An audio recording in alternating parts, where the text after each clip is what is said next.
As recently as 2015, TalkTalk, a UK-based phone and broadband provider, suffered a major SQL injection attack, leading to the theft of personal data of around 150,000 customers.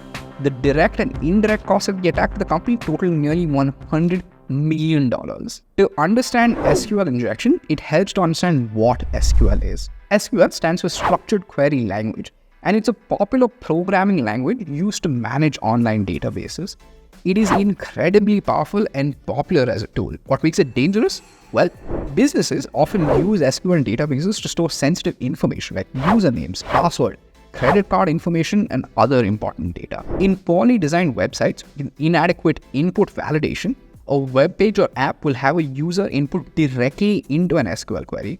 This is a problem because hackers can feed custom inputs to the database in question and gain access or manipulate the databases. There's 3 types of SQL injections based on the methods that attackers use to access backend data: in-band SQL injection, blind SQL injection, and out-of-band SQL injection. In-band injections are named as such because the attacker uses the same communication channel to both launch the attack and gather its results. Say there's a form that collects a username and ID.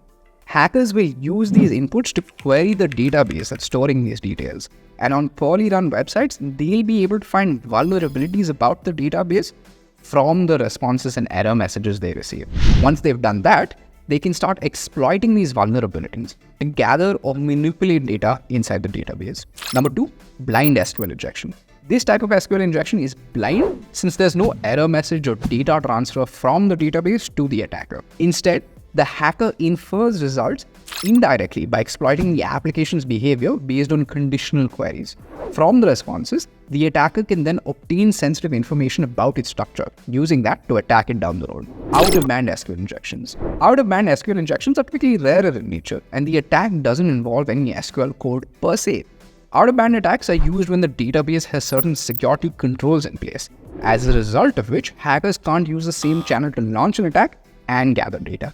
Instead, they leverage a separate out-of-band channel like DNS or HTTP requests to exfiltrate data from the target system in question. There are several ways to prevent SQL injection, including using secure coding practices, parameterized queries, and object relational mapping.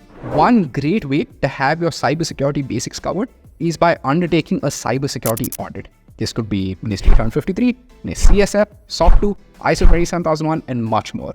And if you're looking to get compliant with any kind of framework, look no further than compliance automation in Sprinto. Sprinto helps companies get compliant with over 15 plus frameworks by digitizing and automating the compliance process. This means that you can get compliant faster and more effectively and stay compliant too, year-round instead of just during an audit cycle, improving your cybersecurity. Companies just like yours that get compliant with Sprinto save up to 80% of their time, effort, and cost during the compliance process. To know more, visit sprinto.com or book a demo directly with our cybersecurity and compliance experts using the link in the description below.